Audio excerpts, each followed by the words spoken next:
when the very people employed to protect Americans leave thousands with bruised bodies, burned eyes, locked behind bars, tasting their own blood. The land of the free adopts an entirely new image. The travesty of democracy, the way the police are totally suppressing the people's rights to assemble and to protest. And I joined the force to protect people's rights to assemble and protest, not to squash them.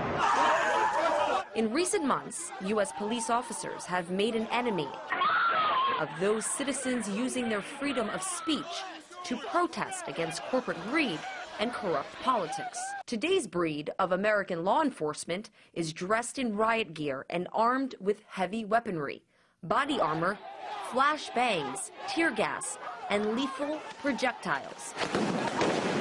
As tens of thousands of Americans assemble, cops have been accused of creating confrontation, not diffusing it. There is no honor in this! There is no honor in this! She's a journalist!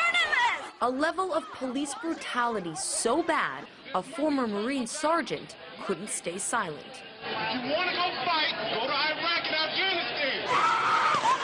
A war veteran who survived 2 tours in Iraq was seriously injured by local police officers using flash grenade canisters against Occupy protesters. What's your name? What's your name? 24-year-old Scott Olson was hospitalized with serious head injuries. In Seattle, the oldest victim of the police-turned-paramilitary was an 84-year-old activist temporarily blinded by pepper spray.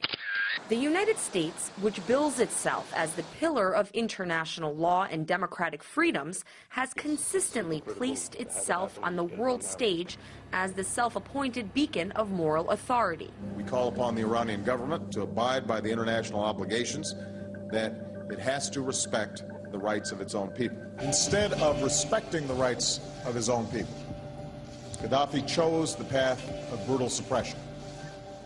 Innocent civilians were imprisoned and in some cases beaten. Meanwhile, at home, as dissent in America grows louder, many say Washington's glass house of hypocrisy has shown beautiful symmetry. They want people to be able to have freedom of speech, but they don't want that freedom to interfere with them in any way, to be in any way disruptive or challenging to them. The line that traditionally separated U.S. soldiers from civilian law enforcement has arguably been erased, replaced by what's being dubbed the American militarization of police tactics. Tactics which reflect major cracks in the foundation of American principles such as democracy and human rights. Incidentally, the same principles the U.S. continues to teach all other countries about. Marina Portnaya, RT, New York.